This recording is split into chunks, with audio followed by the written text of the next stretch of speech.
सभी साईं भक्तों को ओम साईं राम, जय साईं राम। बाबा का चैनल श्रद्धा सबरी चैनल में आपका फिर से स्वागत है। और फिर से कुछ बातें आपसे जुड़ी, हम सब से जुड़ी, आप सबकी ज़िंदगी से जुड़ी करते हैं, क्योंकि पता चला है कुछ आप लोग के कमेंट्स आते हैं कि बहुत अच्छा लगता है। और हमें भी बहुत अच्छा लगता है जब आप लोग इस तरह से बोलते हो ना कि दीदी आपने जो बोला ना हमें बहुत अच्छा लगा और हम बहुत उलझन में थे, हमें मन को शांति लगी। तो लगा कि अगर 2 शब्दों से अगर किसी को अच्छा लगता है तो क्यों ना इस तरह के वीडियो आप सब तक पहुंचाया जाए। और बाबा चाहेंगे तो इस तरह के वीडियो आप सबके पास आते रहेंगे, और जैसा बाबा की मर्जी। तो आज हम सब बात करते हैं क्या, जैसा कि आप लोग दूसरे को देखते हो और कहते हो उसका जीवन कितना सरल है और वो भक्ति के मार्ग में भी नहीं है, फिर भी कितना अच्छे से है, उसकी ज़िंदगी तो बहुत अच्छी है। आता है मन में, हर एक के भक्त, जितने भी भक्त हैं सबके मन में आता है, क्योंकि कुछ ऐसी चीज़ें होती हैं जो दिखती कुछ है, पीछे होता कुछ है। तो ये आज हम आप सबको कहानी के माध्यम से बताना चाहेंगे, क्योंकि कभी कभी होता है ना, कहानी भी बहुत हम सबको मतलब प्रेरणा दे जाती हैं। तो चलो शुरुआत करते हैं। कहानी से ज़्यादा बड़ा वीडियो नहीं करेंगे, थोड़ी सी बात में, क्योंकि सबको बहुत जल्दी रहती है कि जल्दी जल्दी से बात ख़त्म करी जाए।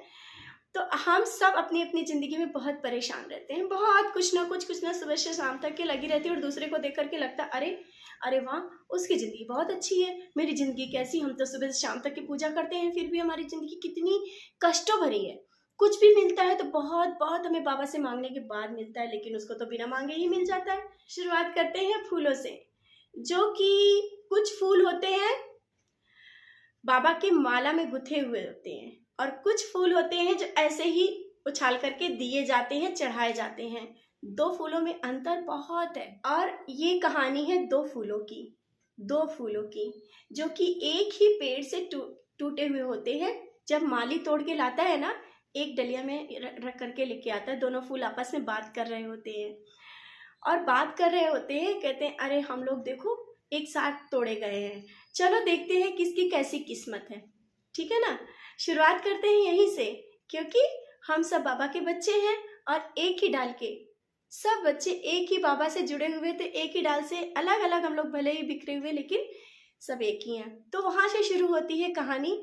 जब माली तोड़ के लाता है डलिया में लेकर के आता है, तो दोनों फूल आपस में बात करते हैं, चलो देखते हैं कि किसकी कैसी किस्मत और कौन कहाँ जाता है। क्योंकि फूल एक जगह तो रह नहीं सकते। हाँ, हो सकता था एक साथ हो सकते थे अगर माला में गुथे जाते या एक साथ चढ़ाए जाते, लेकिन होता क्या है कि उसमें से कुछ फूल माला बनाए जाते हैं और कुछ फूल ऐसे खुले छोड़ दिए जाते हैं। जो खुला फूल होता है ना, वो बहुत मुस्कुराता है और कहता है अरे तुम तो माले में कूद गए, तुम्हारे ऊपर तो सुइयां चुभाई गई हैं और हम कितने खुश हैं। वो भी कहता है कि हाँ सच है, तुम बहुत नसीब वाले हो, आए तो मेरे साथ में हो, लेकिन तुम तो आज़ाद हो, तुम्हें तो कुछ भी नहीं है, तुम कहीं भी जा सकते हो, कहीं तक मतलब कुछ भी, और तुम्हारे ऊपर तो सुई भी नहीं चुभाई गई है, बहुत आज़ाद हो। दुख होता है उस फूल को जो सुई चुभाई जा रही होती है और माला गूथा जा रहा होता है। आगे चलते हैं। वो फूल माला बन के दुकान में पहुंचता है, और एक फूल जो खुला होता है वो भी खुला बिकने के लिए तैयार होता है। अब वो फूल कहीं भी जा सकता है, क्योंकि खुला है, वो तो कहीं भी जा सकता है, लेकिन जो माला में गुथा है वो तो वहीं जाएगा जहां उसे जाना है। कहाँ? मंदिर जाएगा। ठीक है ना। तो मंदिर में दोनों फूल बिकने के लिए रखे हुए हैं, खुला वाला भी फूल रखा है और माला भी। माले वाला फूल देख रहा है कि हम माले में जोर से जकड़े हुए हैं और कहीं भी नहीं जा सकते, लेकिन हमें सुई भी बहुत चुभाई गई, बहुत सुई चुभाई गई है। तब जा करके कहीं माला बन गया है, और माला बना तो आज हम टंगे हुए हैं, और देखो कहाँ जाते हैं, और खुला वाला मुस्कुरा रहा होता है, क्योंकि हमें बहुत उछाल उछाल के रखा जा रहा होता है, बहुत प्यार से ऐसे ऐसे करके उछाल के और पानी छिड़क के रखते हैं। चलो ठीक है। चलो इसके बाद वो फूल जाता है मंदिर की तरफ। कोई आता है और डलिया में फूल लेता है, तो वो फूल डलिया में, जो खुले फूल होते हैं वो डलिया में दे दिए जाते हैं, और जो माला होता है उसमें भी आप लोग जब मंदिर जाते हो तो होता है, अक्सर होता है, तो खुला माला में जो होता है माला भी रखा जाता है और खुले फूल भी रखे जाते हैं। अब जाकर के मंदिर में जब जाया जाता है तो मंदिर में जाने पे क्या होता है, माला उठाया जाता है और भगवान को समर्पित कर दिया था, भगवान को बाबा को पहना दिया जाता है।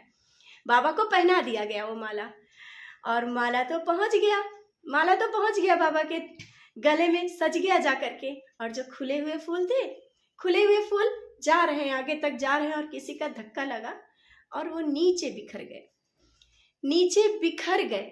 बिखरे, थोड़े तो ऊपर गए, थोड़े तो नीचे बिखर गए, और बिखरे तो भीड़ इतनी होती है कि पैरों तक भी चले गए। और फिर क्या होता है, जो पैर के नीचे जैसे डलिया से फूल गिरे, वो नीचे गिर गए, पैरों के नीचे आ गए।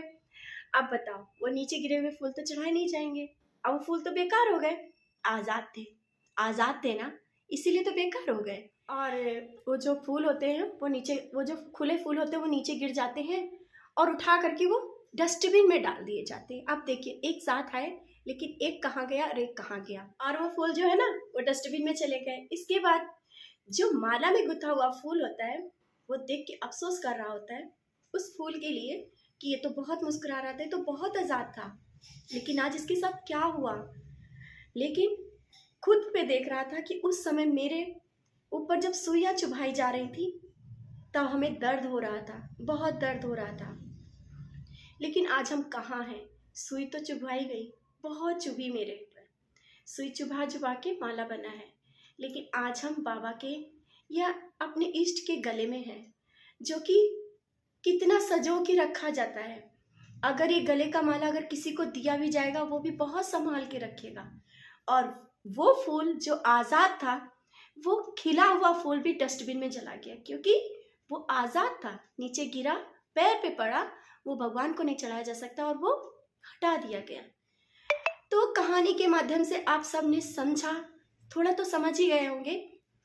अब आपको समझाना चाहते हैं कि भले ही हम भक्ति के राह पर चल रहे हैं, बहुत कष्ट है। जैसे कि आपने देखा ना कि सुइयां चुभाई जाती हैं। हाँ, भक्ति का मार्ग बहुत कष्टों भरा है, लेकिन वो एक माला में गूंथा जाता है, और एक दिन वो जरूर दिखता है। जो भक्ति के रास्ते पे आगे चल रहे हैं आप, भले ही वो सुइयां चुभाई जा रही हैं, सहने की क्षमता बाबा ही देंगे। और एक दिन ऐसा होगा कि वो आप मत देखो कि कौन कैसा है, कैसी जिंदगी जी रहा है, कि आप बनना चाहेंगे वो खुले हुए फूल, नहीं ना। तो चुभने दो, सुइयों को चुभने दो, आगे बढ़ो। और वो माला को जब गूंथ जाएगा ना, सुइयां चुभा करके जब आप भक्ति के मार्ग पर आगे बढ़ जाएंगे, आपको सब कुछ मिल जाएगा। अपने जो रास्ता पकड़ा है ना, उसे भटकना नहीं है, वो जिंदगी जियो जो एक बंधी हुई जिंदगी, एक गुथी हुई भक्ति रस में बंधी हुई जिंदगी। ऐसी जिंदगी को देख करके मत परेशान होना कि वो बहुत आज़ाद है और बहुत खुश है। कभी भी वो आज़ादी शायद किसी को भी नहीं अच्छी लगेगी। अगर कोई सोचे कि वो आज़ादी, आप बताइए आपको वो आज़ादी अच्छी लगती? बाबा की कोई भी पूजा नहीं करो, सुबह उठो, आराम से जियो, मतलब जिंदगी कैसी जिंदगी? वो जिंदगी अच्छी है, थोड़ी देर के लिए है। जब आप परेशान होगे कोई रास्ता ही नहीं दिखेगा, किसके पास बैठे? और जब हम लोग भक्ति मार्ग में होते हैं ना, बाबा से जुड़े होते हैं, तो एक बहुत अच्छा रास्ता मिलता है। लड़ाई करो, झगड़ा करो, कुछ भी बोलो, अपने बाबा से बोलो। इस कहानी का मतलब यही था कि कभी कष्टों से घबराओ नहीं, ना ही वो आज़ादी मांगो कि खुले होकर के हमें जीना है, क्योंकि कष्टों भरी जिंदगी है, लेकिन निखरेगी और वो बाबा तक जरूर पहुँचोगे। बाबा का रास्ता कठिन है, लेकिन बहुत बहुत करीब है और निखरता हुआ है, जो कि लोगों की नज़रों में, जो माला चढ़ता है तो सबकी नज़रों में होता है। तो भक्ति का रास्ता कठिन है, लेकिन एक दिन वो सबकी नज़रों के सामने होता है कि इसने बहुत कष्टों के साथ ही यहाँ तक आया है। ये छोटी सी कहानी है, लेकिन शायद आप सबके जीवन को बदल पाए। आप घबराए नहीं, जो हो रहा है होने दीजिए, आगे बढ़िए, लेकिन भक्ति के मार्ग पे कभी आगे बढ़ना है, पीछे नहीं हटना है। और ना ही देख के सोचना है कि वो तो बहुत आराम से है, हमें तो प्रॉब्लम में है। जो है बहुत अच्छा है। इसी के साथ ओम साई राम, जय साई राम।